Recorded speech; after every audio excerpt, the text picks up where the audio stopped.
Болды mu? Ал армысыздар, осында жиналған қауым, оқушылар, және бүгінгі біздің сұхбатымызды онлайн көріп отырған көрермендер. Бүгін енді баршаларыңызға белгілі, биыл балалар мен жасөспірімдер әдебиетін қолдау жылы деп жарияланған. Сол балалар мен жасөспірімдердің әдебиетін қолдау жылы аясында Ұлттық академиялық кітапханада балалар әдебиеті орталығы және балалар мен жасөспірімдер қолдау кеңесі бірлесіп, бүгін Ернат Мелісұлы Қашқынов балалар жазушысымен онлайн сұхбат жүргізіп отырмыз. Енді Ернатты біздегі Facebook көрермендері біраз оқырмандар жақсы біледі. Қазір Ернат Хабар 24 телеарнасында халықаралық ақпарат бөлімінің тілшісі, және кәсіби бағыт бойынша ол қазақ English жобасы аталған жобаның алғашқы өнімі ағылшын тіл сындыру кітабы. Мына кітап Ернаттың бұл балаларға, 7 жастан жоғарғы балаларға ұсынып отырған кітабы. Бұл кітаптың шыққанына біраз уақыт болып қалды, бір жылдан астам болды. Бізде мысал үшін қазіргі жастар ағылшын тілін қалай үйренеді? Көбісі орыс тілі арқылы үйренеді. Ал Ернаттың кітабында керісінше ағылшын тілін қазақ тілі арқылы үйренуге өте тиімді. Негізгі бүгінгі біздің тақырыбымыз балалар жылына орай қазақтың үлкен Жеңіс Қашқынов деген ақыны болған. Қазір бұл дүниеде жоқ. Сол Жеңіс Қашқыновтың балаларға арналған мен таң қалдым. Ол кісінің ертегі дастандары, оның өзі 108 бет. Балаларға арналған өлең тақпақтары, ол да бір 90 бет. Содан балаларға арналған жаңағы прозалық шығармалары, ол да бір 70 шақты бет. Сонда Жеңіс Қашқынов ағамыздың балаларға арналған қазір 3 кітабы дайын тұр. 3 кітабы балаларға арналған дайын тұр. Бұл кісінің көз тірісі кезінде Қоңыраулы сағат деген кітап шыққан екен. Енді Ернат Мелісұлы осы жеңіс танушы ғалым, Жеңіс Қашқыновтың барлық шығармаларын жинақтап, ол кісінің іздеушісі болып, оқырманға таныстырып жүрген ғалым. Ернатты біз бір жағынан ұстаз, балалар жазушысы, журналист және ғалым деп танимыз. Ернатқа енді мен алғашқы сұрағымды қойып отырайын. Белгілі ақын, балалар әдебиетінің классигі, қарымды қаламгер, жүйрік журналист, білікті аудармашы, және балуан, чемпион болған Жеңіс Қашқыновтың іздеушісіз. Осы Жеңіс Қашқыновтың шығармаларын зерттеуге, іздеуге сізге не әсер етті? Армысыздар, құрметті көрермендер. Ербол аға, сізге көп рахмет. Ана сәтті олар істің басына, жақсы келер қасына дегендей, осы ақын ағамыздың осы балаларды қолдау жылында құрылған кеңестің төрағасы болып тағайындалып, осындай істі қолға алып жатқаныңызға бек қуаныштымыз. Және мына Facebook, Zoom, басқа да әлеуметтік желілер арқылы тамашалап отырған көрермендерге армысыздар деймін. Және осы сөздің басында Ұлттық академиялық кітапхананың басшысы Үмітхан Дәуренбекқызына және ол жерде кереметтей апайларымыз бар, нағыз ісіне берілген. Сол кісілердің барлығына, сосын мынау біздің қазір офлайнда өтіп жатыр. Осы офлайн, осы үстелдің басында өздеріңіз көріп отырсыздар, мынау осы Астанадағы Әлкей Марғұлан атындағы 40-шы мектептің оқушылары, ұстаздары келіп отыр екен. Және Қайрат ағамыз келіп отыр, міне белгілі суретші. Барлығыңызға алдын ала алғысымды білдірем. Ербол аға, енді бұл Жеңіс, менің әкем аты Меліс қой. Сол Мелістің туған ағасы, екеуінің арасы 3 жас. Енді осы Меліс 60 жастан аса бергенде, Жеңіс 63-ке таяған кезінде екеуі бір мезгілде өмірден өтті. аяқ астынан жаңа ауырып дегендей. Біреу жүрегінен ауырды, біреуі андай астмамен ауырды демікпемен. Сөйтіп, бірақ соның алдында менің осы Меліс әкем, ол кісінен халық арасында Амандық дейді, құжат бойынша Меліс, сол кісі үнемі айтып жүретін. Сен ауылдан шықтың, әдебиетке жақынсың, сөз өнеріне жақынсың, түсінесің. Ана Жеңіс деп енді ағасын айтып тұр ғой, ол Алматыда бала әкеге сыншы дейді ғой. Сондықтан ертең біз осылай жүре бермейміз. Ертең бізде өмірден өтеміз, сол кезде осы жас ұрпақтан біреу іздеушісі болу керек деп. Бірақ әкем ол кезде мен жай тыңдайтын, оны өліп қалады деп ойламаймыз ғой. Сосын әкем айтатын, мұндай шарт қойды, бірақ сен мұндай шартым бар деді. Сен ол менің әкемнің ағасы, үлкен әкем, ақын әкем, туысым деп іздеме дейді. Сен бірінші оның бүкіл шығармашылығымен өзің таныс деді. Сондай шарт қойды. Егер сенің заманың бөлек дейді, сенің заманың бөлек, олардың заманы бөлек, олардың көп бөлігі Совет өкіметі кезінде өтті. Сондықтан сендердің замандарың бөлек, Тәуелсіз Қазақстанның. Сондықтан сен бірінші сын көзбен қара, дегенде кіріспе деді. Сөйтіп, егер сол әбден анализ жасап, әбден шығармашылығымен жақынырақ, тереңірек танысып, өзің бір көзің жетсе, осы заманға лайықты Тәуелсіз Қазақстан ұрпақ үшін де бұл кісінің еңбегі мұрасы пайдалы деп тапсаң, онда осы кісінің іздеушісі болды деп сондай бір аманаттаған еді. Оның бәрінен көз тір кезінде біз жай жүрдім бардым естиміз. Бірақ қалай өмірден өтті және екеуі бірдей өткеннен кейін жаңағы сөз кәдімгі санамда жарқ ете қалды да.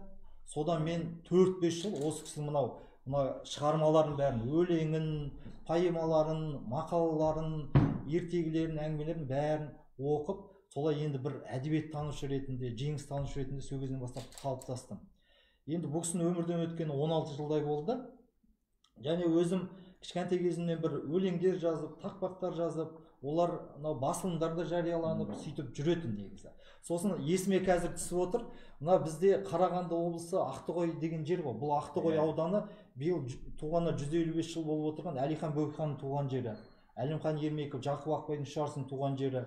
Сонау Шашубай ақынның, Нарманбет ақынның, Кенішбай ақынның, Әсет Найманбаевтың туған жері ол. Сосын мынау өнер әлемінде жұлдыздай жарқыраған Күләш Байсейітованың туған жері, Манарбек Ержановтың туған жері. Ана таланттар бір топырақтан шоғыр шығады ғой. Сондай киелі топырақ болып тұр. Киелі топырақ қой. Содан сол жерде осы кісінің шығармашылығын және бұл кісі ересектерге де жазған негізі. Сонда осы кісілердің бәрін жырға қосқан, содан танып, сол біздің жақта бір Ақсораң деген тау бар, шың бар. Қызыларай тауы Ақсораң шыңы дейді. Ол орталық Қазақстандағы Сарыарқадағы ең биік нүкте. Биіктігі 1565 орталық Қазақстандағы. Сонда біз ана бала күнімізде, осы қазір оқушылар отыр болса, бала күнімізде қой бағамыз ғой. Сонда қой баққанда анау тау көрінеді да. Ақсораңның биігі көрініп тұра ма? Иә, ол бар ғой, ол жерден бір қанша бір 100 шақырымдай жер ғой негізі. Бірақ шыңы көрініп тұрады, жаңа биіктігі сондай. Содан далада қой бағып жүреміз жаздың күні, қозы бағып жүреміз, сосын ана тауға қарап қоямын. Сонда соның алдында ғана жаңа Жеңіс әкемнің бір республикалық басылымға, Егемен Қазақстанға бір өлеңі шыққан. Сонда мұндай шумағы бартында, көкірегімде туған жердің самал ескен, Бозторғайдың шырылы қалам естен, бүгіндері балаңда биіктеді Ақсораңның шыңына қарап өскен деген. Ақсораң. Мен сосын кішкентаймын ғой, сол Елнұр неше оқисың қазір? Осы Елнұрдай кезім ба, содан жүрмін, сосын Ақсораң, мен жаңа Жеңіс әкемдей бір үлкен адам болайын, бір оқымысты болайын, бір еңбек сіңетін адам болайын деп жаңа Ақсораңға қарап қоямын жаңағы. Сондай адам бола ма? Тау баласы тауға қарап өседі дейді ғой. Содан мұндай шумақ келді сол далада қой бағып жүргенде. Ана шегірткені шырылы. 5-ші класста. 5-ші сынып деп алайықшы сол. Бастауыш кез айтып. Сонда мұндай Ақсораң арқадағы алып батыр, Қызыларай қойнауына тіккен, Ақсораң арқадағы алып батыр, Қызыларай қойнауын алып жатыр, қазақтың басқа жерін қаламай-ақ Ақтоғай атырабына тіккен жатыр. Сол батыр жатқан шығар сәл тыныстап, көргем жоқ, жақын барып тасын ұстап, тек қараймын шыңына мен алыстан, жыр бұлбұлы асыл ағам Жеңіске ұқсатты. Мен ол кезде енді 5 оқитын кезімізде болайықшы, бастауышты оқимын, әлі оның шыңына барып көрген жоқпын. Одан кейін ер жеткеннен кейін оның шыңына сан рет шықтық. Жаңағы биікте бар ғой. Былтыр ғана бір сол Ақсораңның шыңына шығып, Ақсораң деген фильм жасадық, деректі фильм. Facebook неде ютубта тұр. Енді осы кісі осылай біздің санамызға сіңді. Санамызға сіңді. Сосын осы кісі арқылы біздің ауылға Ғафу Қайырбеков, Сопсы Матаев, Бәкір Тәжібаев, Ескендір Қасанғалиев деген ақын жазушылар біз теледидардан ғана көреміз. Ол кезде қазіргідей Инстаграм жоқ, Фейсбук жоқ, Ютуб жоқ. Қалаған адамымызды жылдам көретін. Ол жерде бір ғана көк жәшік бар үйде, содан ғана көреміз. Сондай кісілер келіп, сол кісілердің батасын алып, сол кісілердің әңгімесін естіп ұлағатты. Солай өстік. Енді содан мен бір жағынан сол кісінің тікелей ұрпағы болғандықтан, екінші жағынан ол кісінің шығармашылығы, ол кісінің мұрасы өзі өмірден өткеніне, өзінің өлгеніне 16 жыл болды биыл. Бірақ ол кісінің шығармалары өміршең екендігіне көз жеткендіктен осылай жеңіс танымашыға айналды. Керемет. Енді менің өзім мынау әдебиетте, руханиятта жүрген Жеңіс Қашқыновтың шығармаларын Ернат арқылы таныдым. Бұл енді іздеушісі жоқ болса, жалпысы кез келген классик жазушылардың өзі жоғала береді екен. Сондықтан жаңағы руханияттағы жүрген біздің ұлы тұлғаларымызды ұрпағы, ұлты өзі іздеп отырмаса қиын. Бұл енді жанкешті еңбек деп ойлаймын. Енді біздің бүгінгі тақырыбымыздың барлығы балалар әдебиетіне байланысты ғой. Бұл Жеңіс Қашқыновтың жаңа айтып өттім, балаларға арнап жазған шығармалары өте көп. Сол Жеңіс Қашқыновтың балаларға арналған шығармаларына тоқталып өтсеңіз. Расында Жеңіс Қашқынов өз көз тірі кезінде 20-ға жуық жыр кітаптар жарық көрген екен. Соның тең жартысы, яғни 10-нан астамы осы балаларға арналған. Ол кісі сол еңбегі шығармашылығы арқылы балалар ақыны, балалар жазушы ретінде көбірек танылды. Және өзі табиғаты да кез келген адам бір шығармашылыққа, бір кәсіпке үйір болғанда оның табиғатына, мінезіне байланысты ғой. Сол Жеңіс Қашқынов өзі балажан болатын, өзі бала сияқты болатын, сенгіш болатын, сол да әсер етті. Содан кейін ол кісі 4-ші сыныптан бастап Алматыда оқыған. Ол кісі жаңағы біздің атамыз, осы Жеңістердің әкесі Рахметолла деген атамыз, мына суретін көрсетіп қойын, кішірек сурет. Мынау Рахметолла, мынау мына жерде балалар, мынау жаңа Жеңіс ақын. Бұл 8 оқитын кезі, 8-ші класс оқушысы дейді. Алматыда оқып жүрген кезде мынау әкесі. Осы Рахметолланың інісі Әсет Болғанбаев деген кісі бар. Бұл Әсет Болғанбаевта танымал кісі, профессор, филология ғылымдарының докторы, алғашқы қазақтың синонимдер сөздігін құрастырған, сосын 10 томдық әдеби тіл сөздігі, сосын абай тілі сөздігін құрастырушылардың бірі болған. Бұл кісі сол ағасының қолына барып тұрды. Ол кісінде ықпалы әсері мол болды.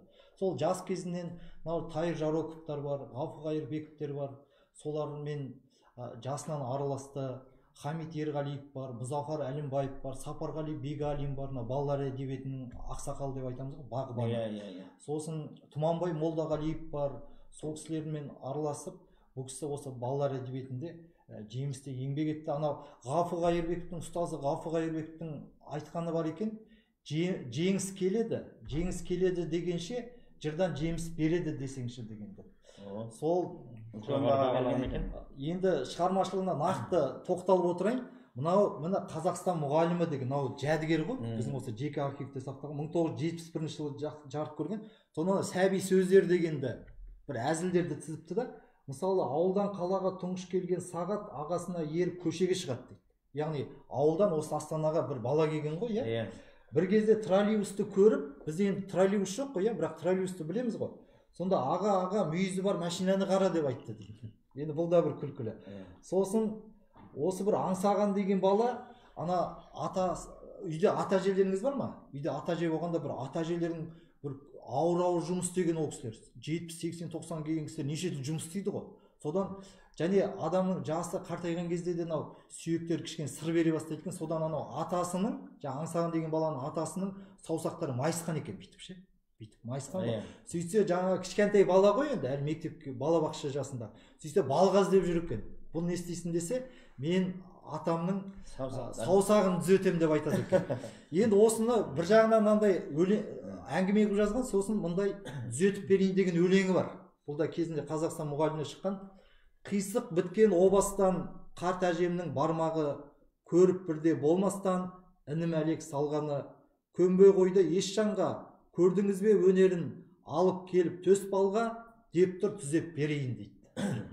Атасының саусағын дұрыстамақшы ғой енді. Енді кішкентай бала, иә? Осындай, бұл енді осы балалар әдебиеті деген осы деп ойлаймын. Бұл кісі енді осындай тақпақтардан, өлеңдерден, санамақтардан бастап әңгімелерге дейін, дастандарға дейін жазған. Жаңа дастандардың өзі бір төбе.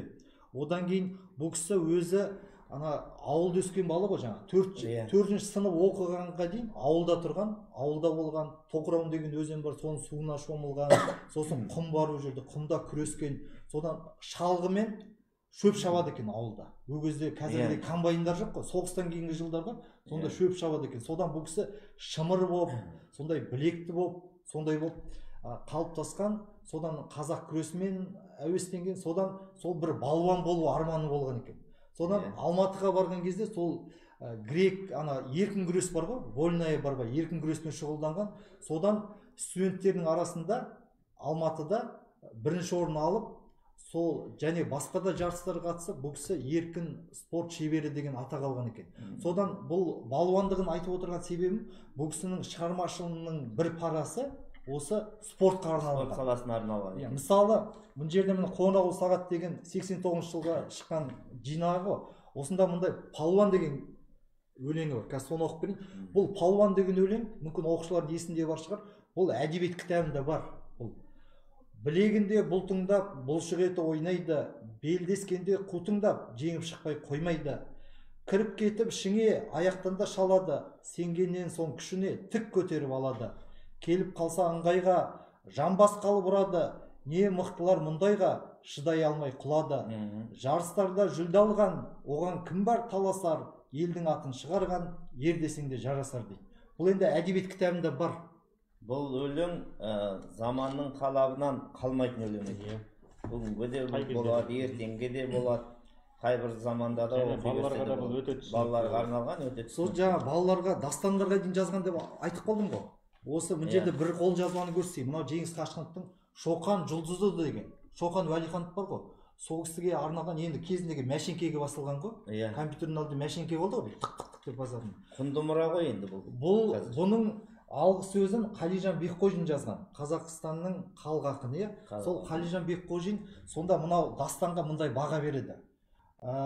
Былай дейді, Шоқан Уәлиханов жайлы көптеген зерттеу еңбектер, повесть, романдар жазылды дейді. Ал қазақ ақындарының ішінен Шоқанның асыл бейнесін поэзияда тұңғыш сомдаған Жеңіс Қашқынов деп баға береді. Яғни мына өлеңмен жазылған, өлеңмен алғаш рет осы кісі жазды деп Қалижан Бекқожин баға береді. Енді басы былай басталады. Басының өзі интрига. Бұл поэманың бар ғой. Кешкісін ауыл дүрлікті, қараңғы бүркеп даланы, жағдайды мұндай кім күтті, оларды қайдан табады, оралмай үйге жоғалды. Шоқанмен жайнақ екеуі, іздеушілер бос оралды, үз-түзсіз қайда кетеді дейді. Яғни жаңа бала Шоқан жоқ та, бүкіл ауыл іздеп жатыр. Енді әрі қарай үстіп бірінші оқырманды ынтықтырып алады. Жоғалып кеткен ғой, бүкіл ауыл іздеп жатыр. Шоқан қайда кеткен? Енді әрі қарай осыны оқысаңыздар, жауабын әрі қарай білетсіздер деп ойлаймын. Одан тағы бір үлкен ағаларымыздан мысал келтіріп отырайын. Балалар әдебиетінің белді өкілінің бірі Сұлтан Қалиұлы ағамыз ғой. Сұлтан Қалиұлы ағамыз бір жағынан қайраткер болған, мынау Қазақстан Жазушылар одағында осы әдебиет бөлімін басқарған ол кісі. Осы Жеңіс Қашқыновтың 70 жылдығын сол Жазушылар одағында 2012 жылы атап өтті. Сонда Сұлтан Қалиұлы ағамыз сол жерде сөз сөйлегенде мындай нәрсе айтып өтті. Ол кісі де балалар ақыны ғой. Жеңіс Қашқынов та балалар ақыны. Содан мынау дельфинді көрдіңіздер ғой балалар, иә? Дельфинді көрдіңіздер ме? Өмірде көрдіңіздер ме? Өмірде. Дельфин ол мұхитта болады ғой. Ал біздің маңайымызда мұхит жоқ. Сондықтан біз дельфинді көре қоймаймыз да.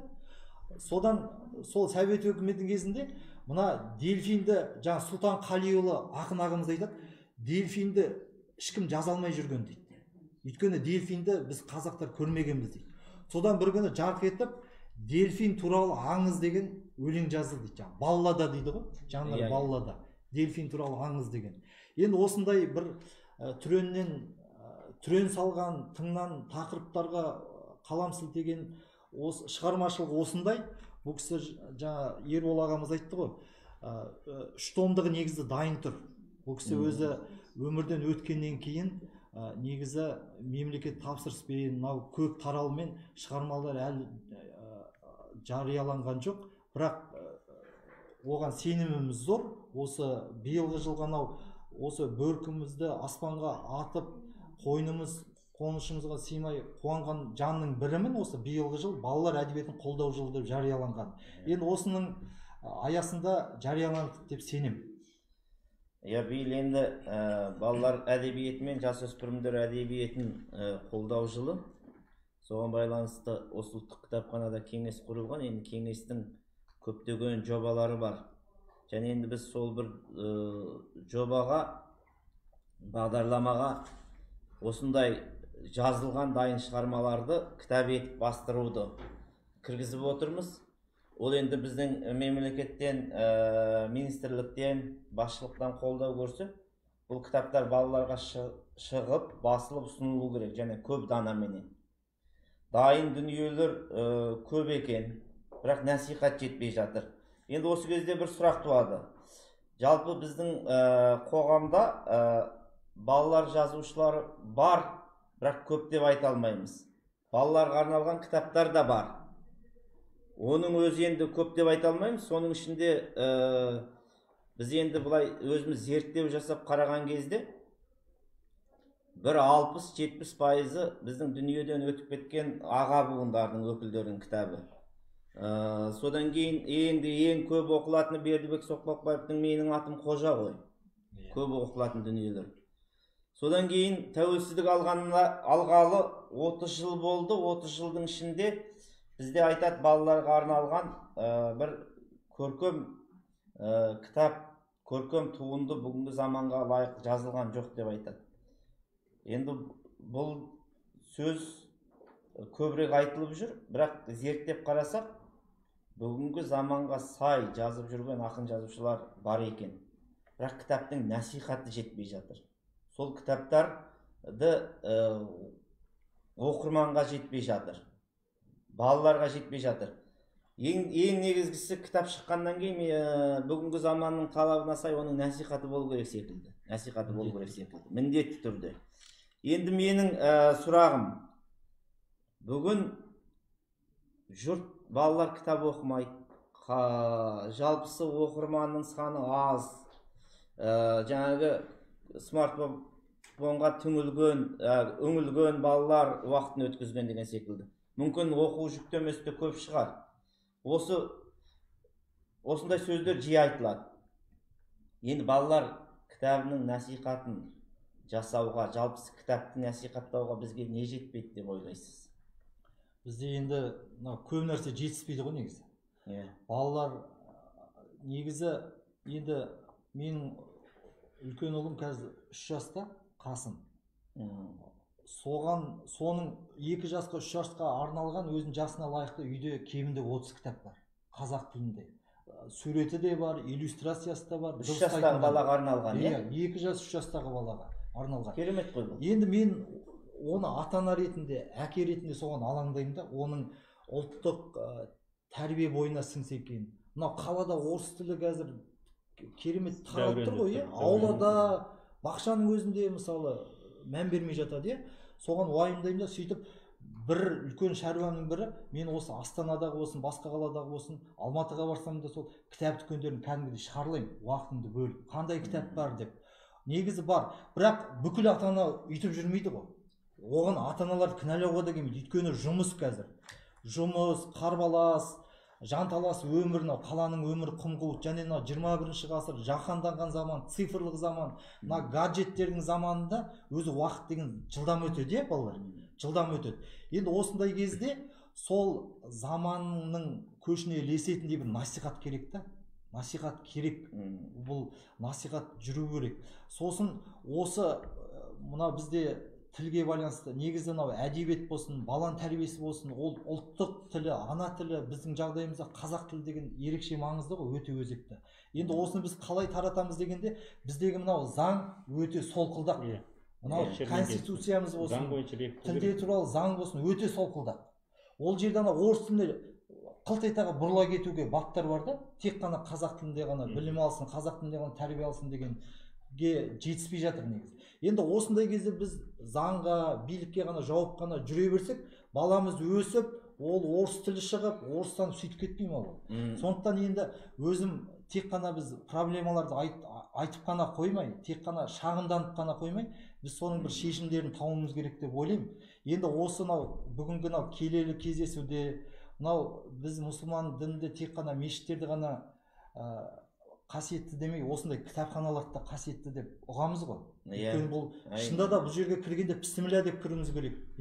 Бұл жерде нағыз білімнің, тәрбиенің, тектіліктің ортасы осы кітапхана. Енді осы ұлттық академия кітапхананың алаңында бір ұсыныс жасағым келеді. Мына аулаларды қолға алсақ деп ойлаймын. Осы өтіп жатыр ғой, мысалы балалар келіп жатыр, осында оқырмандар келіп жатыр, бірақ бүкіл балалар осы балалар сияқты ақылды емес қой, осы балалар сияқты кітап құмар емес. Бұл балаларды ата-анасы, ұстаздары тәрбиелеп отыр. Енді барлығы ондай емес қой. Сондықтан мынау кітап оқу мәдениеті, кітаптарға назар аударту іс-шарасы аулаларда өтсе деп ойлаймын. Енді осының тұжырымдамасы дайын, осы ұлттық академиялық кітапханаға ұсынып, соны Кенен Әзірбаев көшесі 16 үй деген үй ғой. Менде өзі 5 кіреберісі бар, 9 қабатты үй.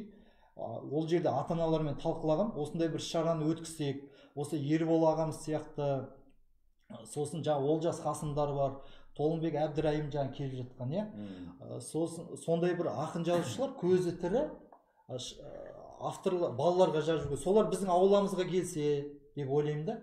Одан кейін кітап дүкендері келсе, сол жерде жәрмеңкелерін өткізсе, сосын баспалар келсе, сосын кітапхананың өкілдері келсе, сол жерде таныстырса, сосын біз сол ауладан елордамыздағы бүкіл аулаларға, Қазақстандағы бүкіл аулаларға бір челлендж деп жатыр қой, бір жолдау жасасақ деп ойлаймын. Сонда аулалардың өзі қайнап жату керек қой, осы кітап оқылып жату керек аулада. Аулада тек қана бір әткеншек тебіліп, тек қана бір балалар қазір аулада қалай?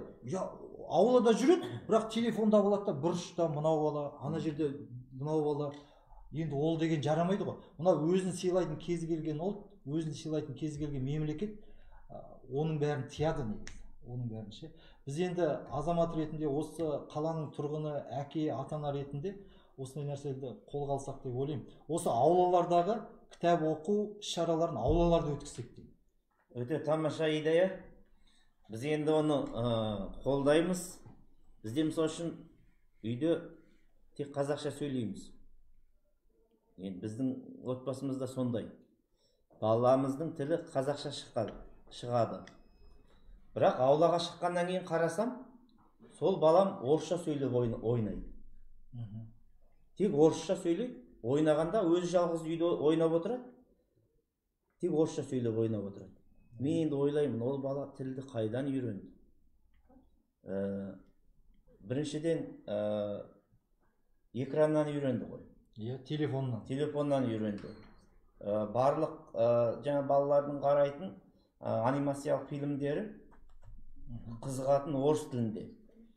Бізде осындай қазақ тіліндегі балаларға арналған анимациялық фильмдерді көбейтуіміз керек секілді. Содан кейін аулаға шығады. Аулаға шыққаннан кейін барлық балалар тек орысша сөйлейді. Енді бұл жаңағы айтып отырған ой өте дұрыс. Егер біз ұрпағымыз саналы ұрпақ тәрбиелейік десек, ауламызды дұрыстауымыз керек секілді. Жаңағы Әуезовтің айтқаны бар еді ғой, бесігіңді дүзе деген.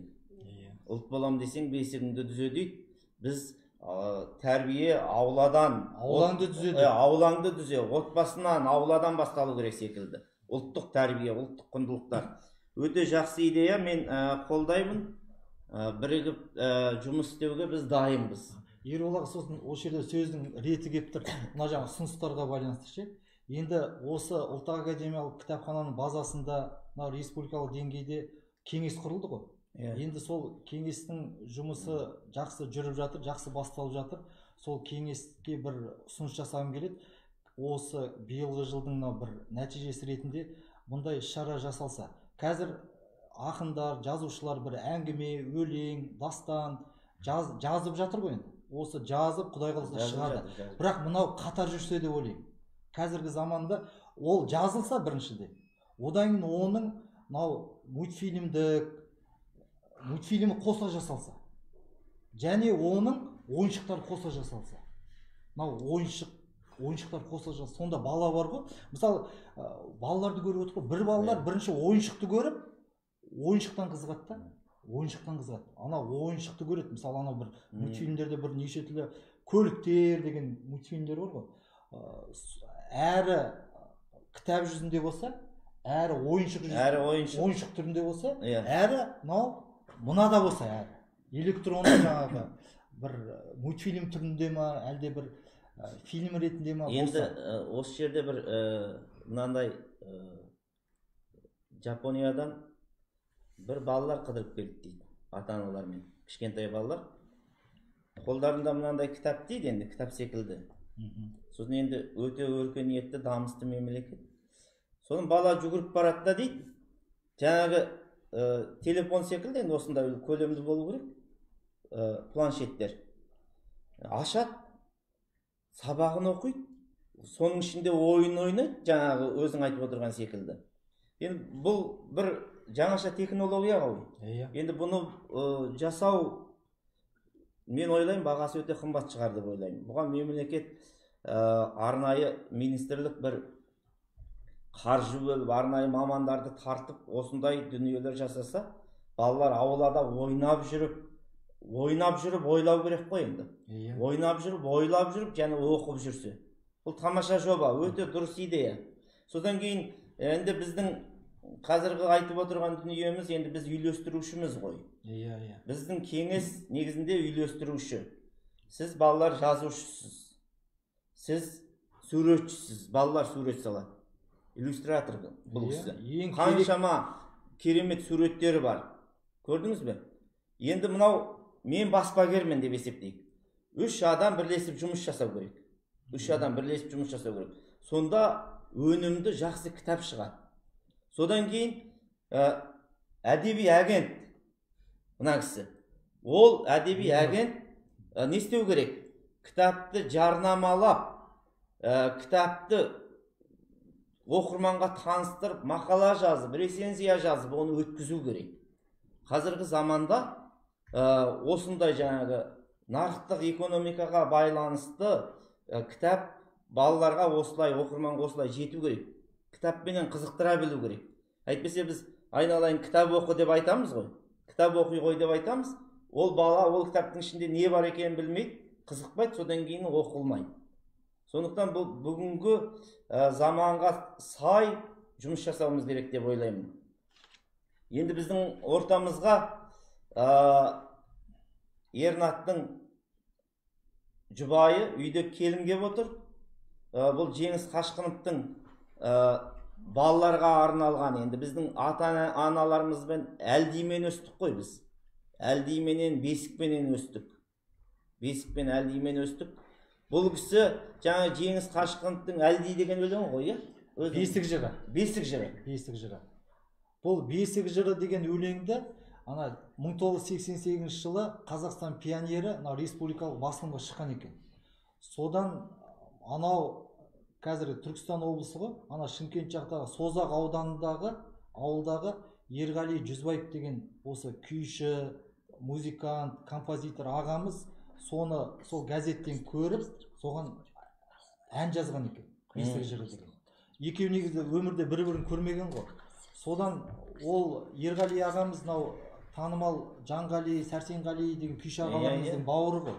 Сол кісінің өте талантты әнін Бесік жырын, сөзі Жеңіс Қашқыновтікі, әні Ерғали Жүзбаевтікі орындайтын Фариза Сембаева қабыл алыңыздар. Осы жерде алғаш рет орындалайын деп тұр.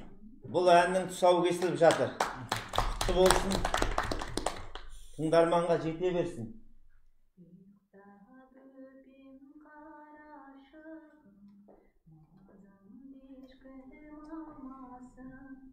Жуламайды балларда, ұйқыда құс аңдарда.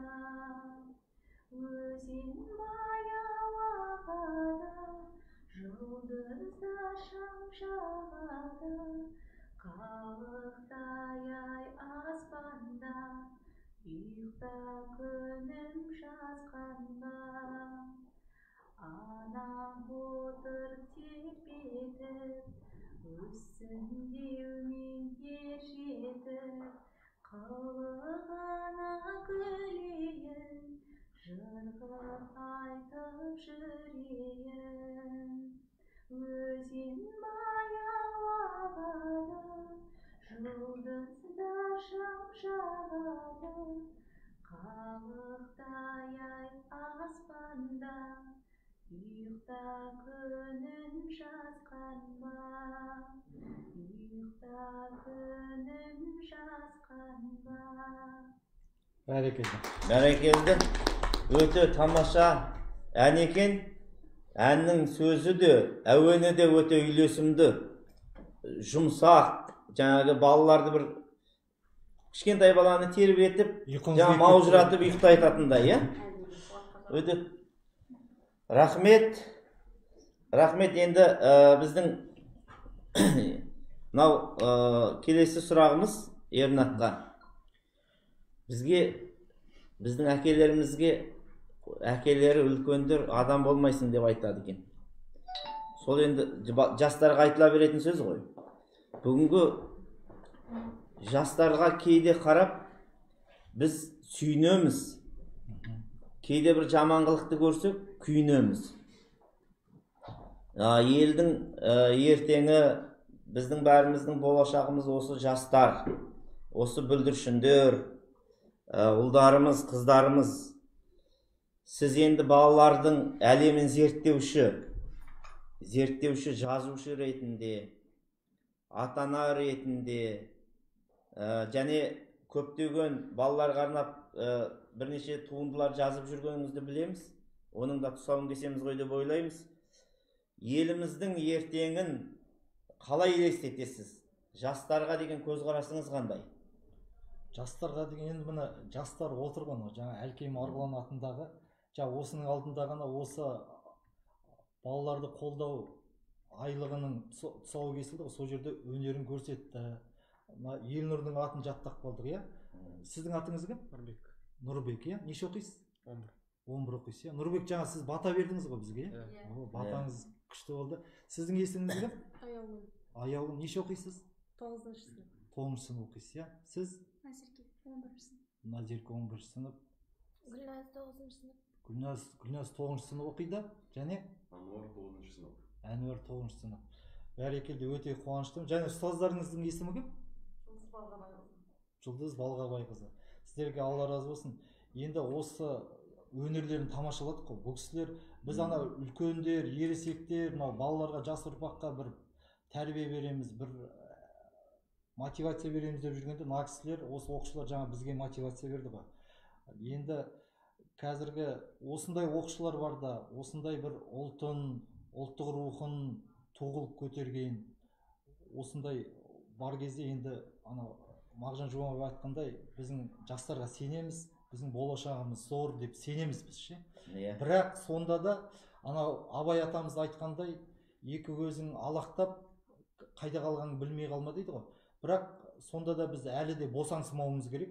Абай атамыз айтады ғой, баптанба деп. Біз әлі баптануға бізге ондай құқық берілген жоқ. Өйткені әлі атқарылмаған шаруа көп, әрі олқылықтар көп, иә, оқушылар.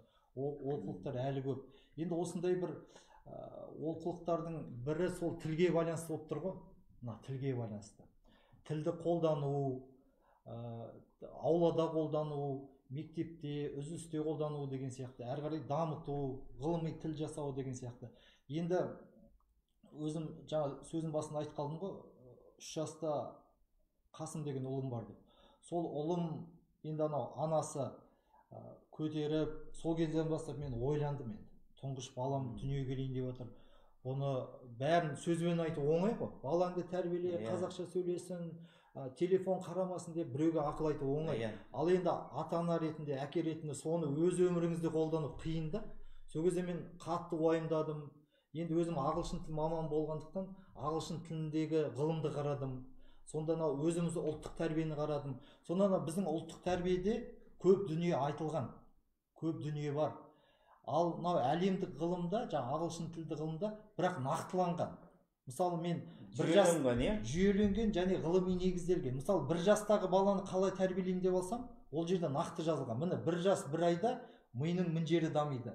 1 жас 2 айда міңжерінде бірдеңе пайда болады, нейрондар деген сияқты. Содан мысалы қазір енді ұлым 3 жасқа толды ғой, сол 3 жастағы ұлымды қалай тәрбиелеймін деп, сол 3 жастағы баланы тәрбиелеу туралы кітап жазып жатырмын. Сонда мынау сіздер неге деген сұрақ қоясыздар ғой, иә? Неге деген. Неше жастан бастап қойдық деп ойлайсыздар сол сұрақты? Ата-анаға. Әнуар, сіз қатты ойланып отырсыз.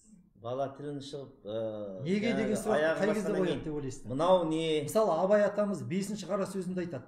Бала ер жетіңкірегенде, анау ит, анау неге үреді, мынау неге барқылдайды, анау неге сөйтеді, мынау неге бүйтеді деп кәдімгі ана жан қуаты зор болып, сондай сұрақтарды қоя бастайды. Абай атамыз айтып тұр.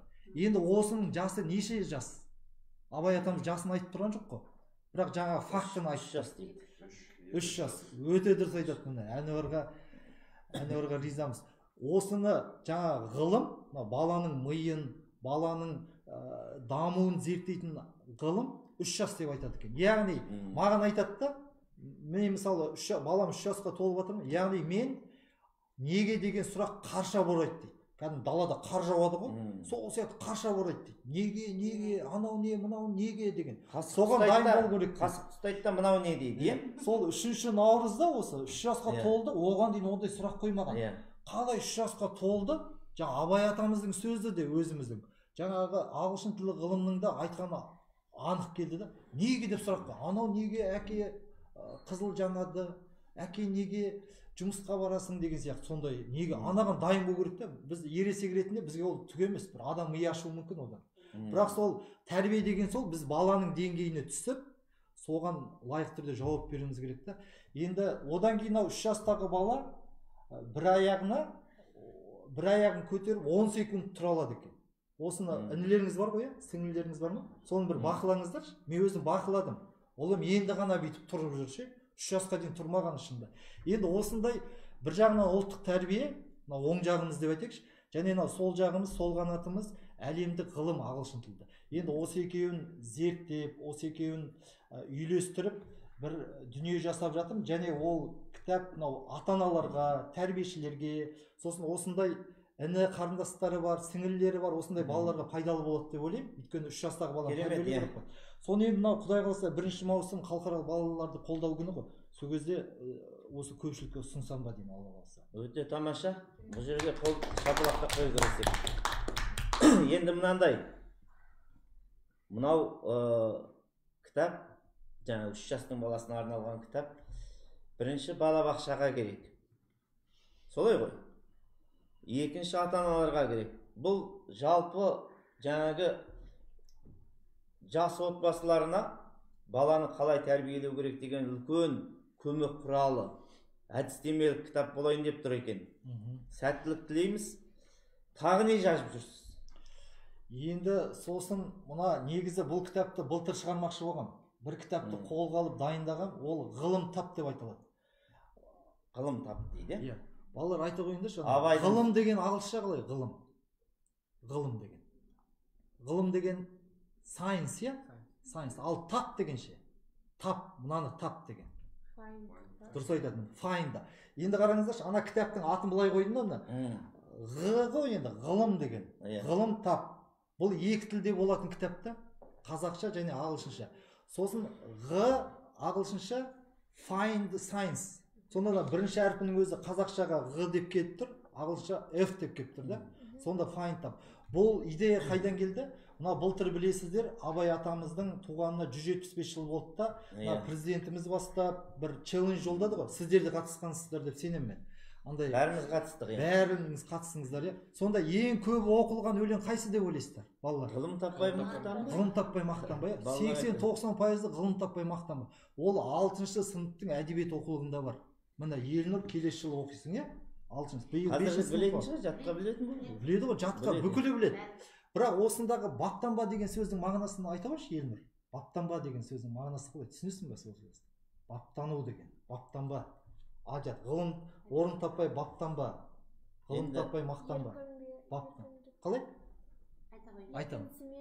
Дұрыс айтады, еркінсіме міне. Еркінсіме, босаңсыма. Босаңсыма. Ана өз-өзіңе, бағана сіздер өздеріңіз анау презентация жасадыңыз ғой, оқыған кітаптарыңызды таныстырдыңыздар. Жаңа осының алдында. Өзі әркім өзінің кітабын. Сосын сіздер өздеріңізді бағаладыңыздар 10 деген балмен.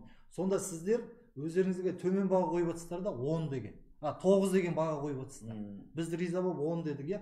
Сол 9 деген бағаны қоюға сіздер әлі баптанбай тұрсыздар да. Егер өздеріңізді 10 қойып olsаңыздар, сіздер баптанып кетесіздер. Яғни мен өзіме 10 қойдым, енді маған әрі қарай ізденуге болмайды, осы оқыған бір кітаппен ғана шектелем деп. Яғни айтады Абай атамыз, баптанба. Мысалы біз қазір баптанып отырмыз. Мынау орындығымыз жайлы, жылы жер, жарық жер, сондай әдемі, Әбіш Кекілбайұлы атамыздың атындағы мынау зал әдемі, күшті отырмыз да, баптанып. Бірақ біз бұлай көп отырмауымыз керек. Қазір аламыз да жұмысқа кетеміз мысалы. Жаңа кітабын жазып. Сонда баптанба деген, ол негізі ағылшындарда ондай ұғым бар. A comfort zone деген. A comfort zone. Оны орысша зона комфорта дейді. Негізі зона дегенде комфорт деген ағылшынша zone, comfort деген сөз ол баяғыдан бар. Бірақ бір ғалым алды да кітабында a comfort zone деген ұғымды енгізді, терминді. Содан оны орыстар зона комфорта деп аударды да, біздегі қазақша сөйлеп келе жатады, мысалы, бір бизнес туралы айтып жатады ғой қазақша. Айтып жатады да, біз зона комфортадан шығуымыз керек деп айтады да. Енді өз жерде тіліміз шұбарланып тұр ғой. Ал Абай атамыз айтады, баптанба дейді. Яғни зона комфортадан шығу деген орнына біз баптанбауымыз керек. Бізге әлі бап керегі жоқ, біз әлі баптануға ерте, біз бұдан да биік белестерді бағындыруымыз керек деген сияқты. Абай атам соны айтып бар. Енді осыны бір түсіндіру ретінде бір мотивациялық кітап болса деген, енді Құдай қаласа ол да жақын уақытта жарық көреді деп ойлаймын. Өте қуаныштымыз. Бүгінгі әңгімеміз Ернат Мелісұлыменен келелі әңгіме болды деп есептеймін. Үнемі өзін жетілдіріп отыратын, өзінің өміріне де бейжай қарамайтын, жан жағына да бейжай қарамайтын, ұрпағына да бейжай қарамайтын Ернат секілді азаматтарымыз көп болса, бұл қоғамның өзгерісі бұдан да басқаша болып дами береді ғой деген ойдамын. Бүгінгі мынау бізді онлайн көріп отырған қауым, мұнда жиналып отырған балалар көп мағлұмат алды, өздеріне мотивация алды деп ойлаймын. Бүгін біздің сұхбатымызға келгеніңізге рахмет. Бұйырса тағы да сұхбаттасамыз деген ойдамын. Мынау кітаптарыңызды ала келіп сіз балаларға таратып беріңіз. Біз балалар жазушыларменен мүмкіндігінше аптасына бір рет осылай сұхбаттасып отыруды жөн көрдік.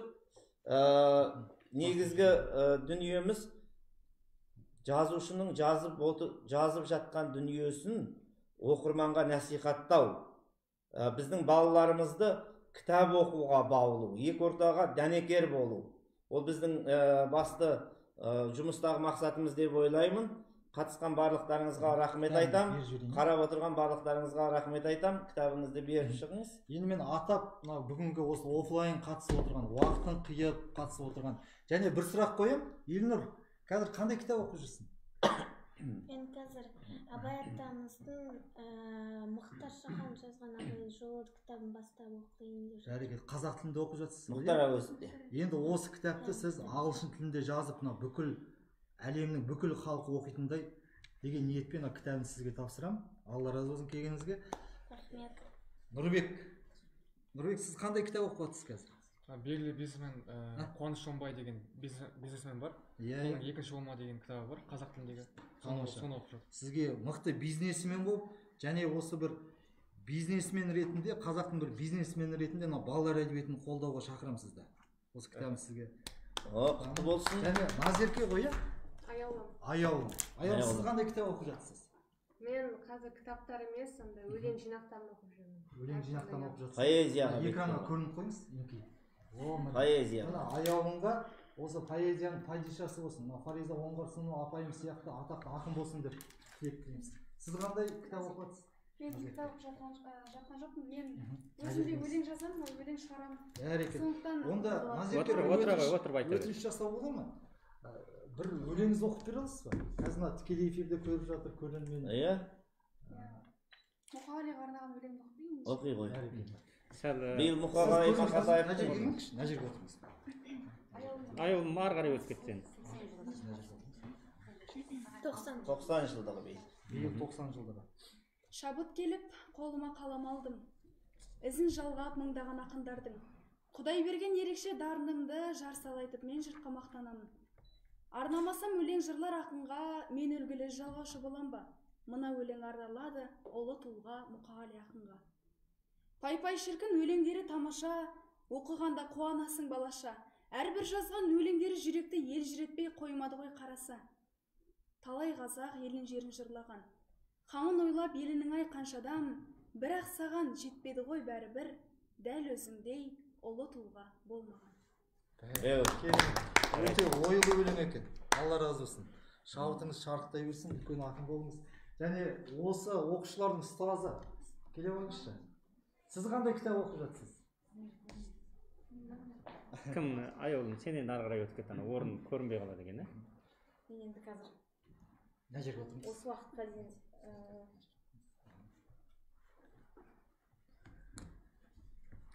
уақытқа дейін біз мектеп болып бірігіп біріншіден біз кітап жаздық.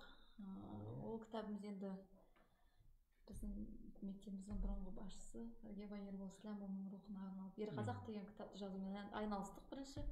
Екіншіден өзімнің оқып жатқан кітабым қазіргі таңда бұл енді мына кішкене діни бағыттағы Мұхаммед саллаллаху алейхи вассаламның туралы балалық шағынан бастап осы бүгінгі күнге дейін жеткен кезеңге дейінгі кітабын оқып жатырмын. Онда енді бітуге сәл ғана қалған Шында одан қалды енді жұмысымыз бар деген сияқты сол кітаптарды оқып жатырмын. Одан кейін жаңа Нұрбек айтып кетті ғой, екінші болма деген. Ол кітапты оқып шықтым. Әр кітаптан енді өзіме керек жерін түйіп алып аттым. Өзімді оқушыларым сияқты дәптер бастап қойғанмын. Қойын дәптер, сол қойын дәптерге жазып отырмыз. бәрекелді. Сондай-ақ бізде мектепте қазір мына педагогтардың арасында Абайдың толық адам ілімін зерттеу жұмысы жүріп жатыр. Осыған да біз барлық педагогикалық ұжым болып бірлестікке бөлініп, осы Абайдың қара сөздерін барлығын оқып жатырмыз. Абайдың толық адамын зерттеп жүр. Мен де енді ретігенді айта кетейін. Мына толық адам болу деген, біз қалай толық адам болуымыз деген ізденіп жатырмыз ғой. Соның 4 жолы бар деп, сол толық адам болудың 4 жолы деген кітап жазып жатырмын. Енді Құдай қаласа 10 тамыз Абай күнінде көпшілікке ұсынам ба деп ойлаймын.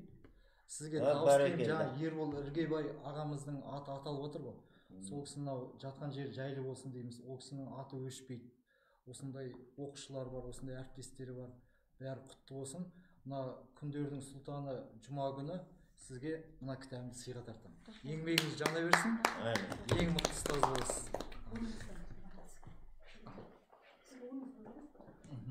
Және мынау Әнуар деген бауырымыз қандай кітап оқып отыр екен?